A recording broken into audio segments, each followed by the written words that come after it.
Nobody says that you have to keep engaging and going on the merry-go-round of what he feels as an adult just because he's your father. Nobody says that. If it doesn't make you happy, if it doesn't make you uncomfortable, if it keeps bringing you emotions, sadness, depressions, irritability, all the stuff that comes along with that, you don't have to engage with nobody. And if he says, but you're my daughter, so what? He didn't care about that when he was growing up. Dedication, preservation, take a look inside, do your salvation, do every good work, it takes patience, like a butterfly, transformation.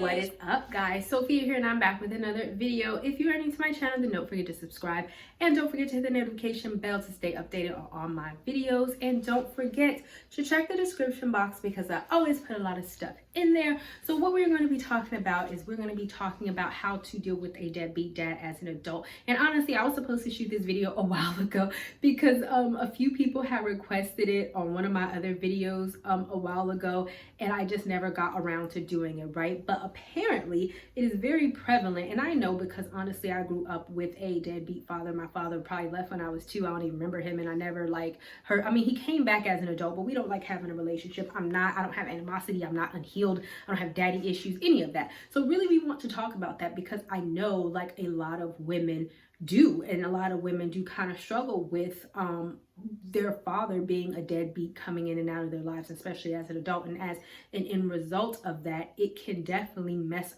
with your relationships, which I actually have a video on how daddy issues can mess with your relationships, and I'll put that in the description box. So let's talk about how we can deal with some of these things, right? So the first is that, and I'm gonna try to say this sensitively because I do mean this in a sensitive way, but it's also going to be very straightforward, and that's that you have to kind of realize that you're an adult now and you have to move past the past. And I know a lot of us don't want to hear that, but what you are doing when you continuously think about what the deadbeat dad is doing, not doing, has done, whatever the case may be, is you're actually stifling yourself from moving forward because you are continuously trying to regain or relive or redo something that just simply can't be relived or redone. What has happened has happened. There's no changing it, no matter how much you think about it, no matter how much you get angry over it. And stop trying to say that it has to affect you. Yes, we know that not having a father or not growing up with a father and those type of things can affect you, but do they have to affect you? No. That is a choice that you can help to heal. That's why I mentioned about my father, that he was completely not there at all, at all. I think he left when I was 2, and then I talked to him when I was 16, and then again maybe 18, and then maybe 25 or something. I don't even know, and I haven't seen him since I was 2 and I'm 36. But ask me, did that affect my life? No, it didn't, because I was very aware of that, you know, he just couldn't dictate my future, and that at the end of the day, his shortcomings or whatever the case may be is not my fault. It isn't your fault. I don't care if you are an adult. You are still the child in the situation. It was his responsibility to be there for you. It was his responsibility to nurture you. It was his responsibility to be a father for you. It was his responsibility to take care of you, to be there for you. And the fact that he hasn't done that has absolutely nothing to do with you, and you have to stop punishing yourself and thinking that it does, because oftentimes when we hold on to that, we are subconsciously punishing ourselves, and then we allow it to ruin our future. And then and then if your father is back in your life now, then we get into these back and forth tussles trying to make him be what he wasn't, and getting mad at him when he can't, when really he just can't, and that don't have anything to do with you, and that is a choice that he made, and we just have to let that go.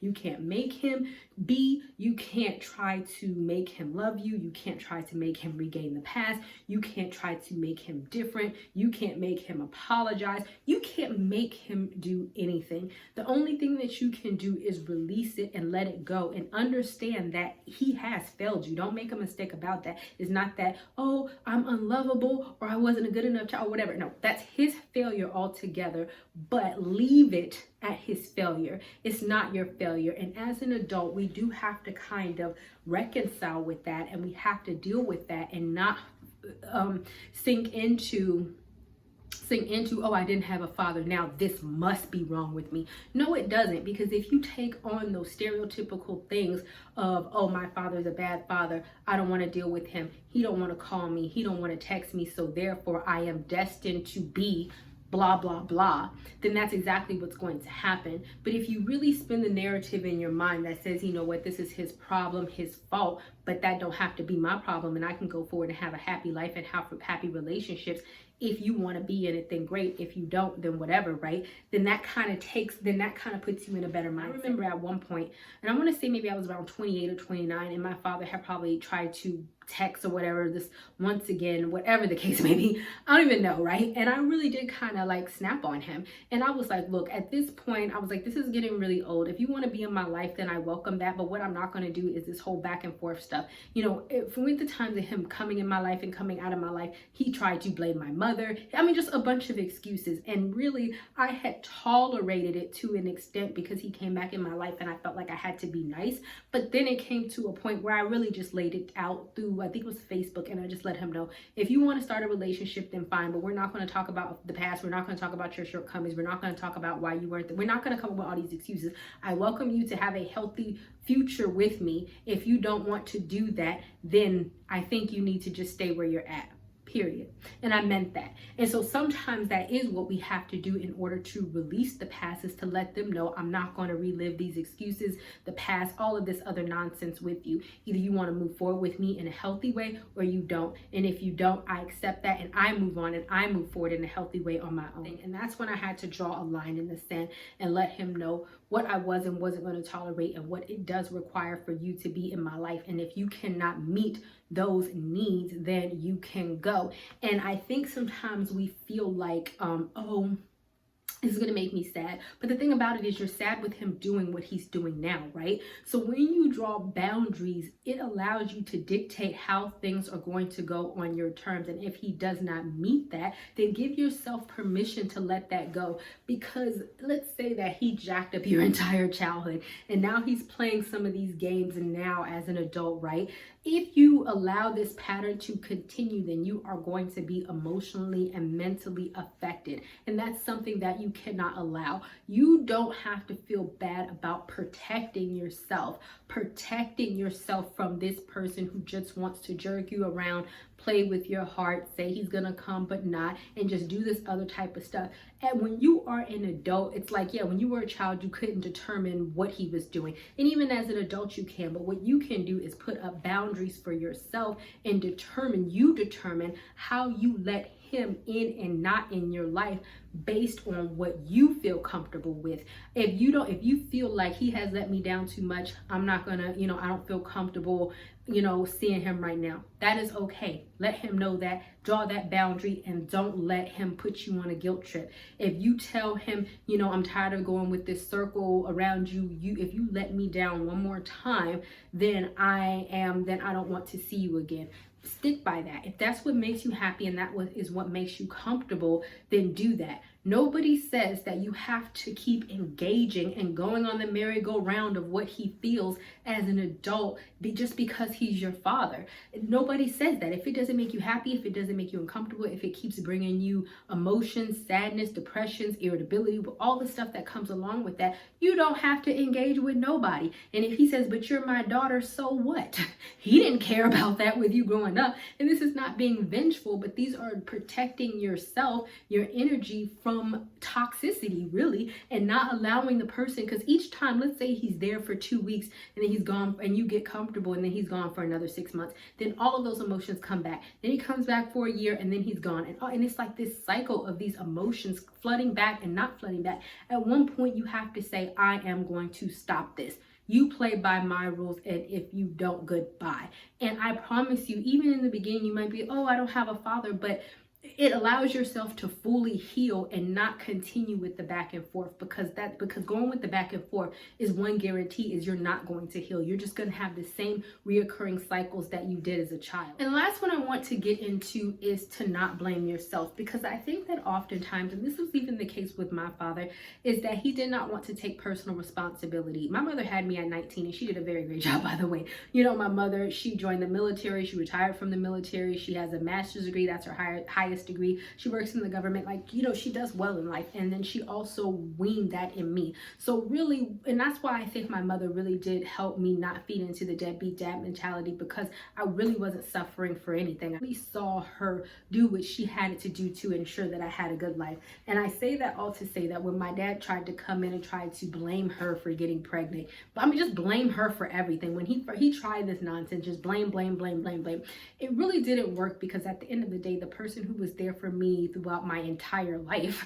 was my family, and it was my mother. And so it's like, I'm not going to allow you, and I said that I'm not going to allow you to shift the blame on her. And I told him that. Like, at first I was like, oh, I don't want to start an argument, I'm not going to say anything. But then it did come to a point like, look, this is your problem, this is who you are, and this don't have nothing to do with me. You cannot shift the blame to my mother. You cannot shift the blame to, you know, the ethers. You cannot shift the blame to my grandmother. You cannot shift the blame because we moved around and you know where I am. You cannot shift the blame to anybody but yourself, simply because you did not want to be there. And I'm not going to allow you to sit on this phone and continue this blame game and try to, at one point, he's trying to put it back on me, put it back on her, put it back on everybody else. And there's nothing wrong with not only saying that and vocalizing that, because I think sometimes we want to appease the Father, even if they had not been in our life. It's like we kind of take our power back, like, oh, I'll just appease him and not say anything because I don't want him to get upset and I don't want him to go anywhere. No, screw that, because ultimately he doesn't have the right to blame, to shift, to do,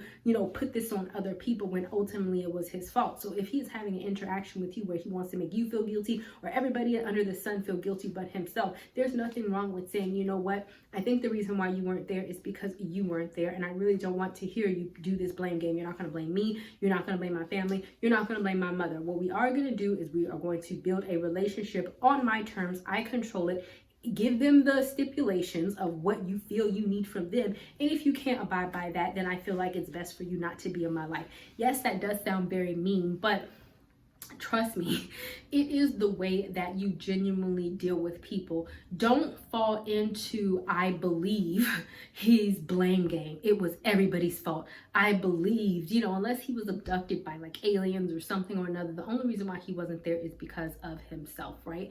Don't fall into, I did something, or he's blaming me because I was a bad child, or this happened, or because as a mother myself, if I want to be there for my son, nothing's going to stop me from that, right? And so don't allow the blame to be shifted in a way that now you feel you are the one to make up and do all of this, that, and the third to make up for their shortcomings, because now they have made you feel guilty or at fault, or like you're not doing enough.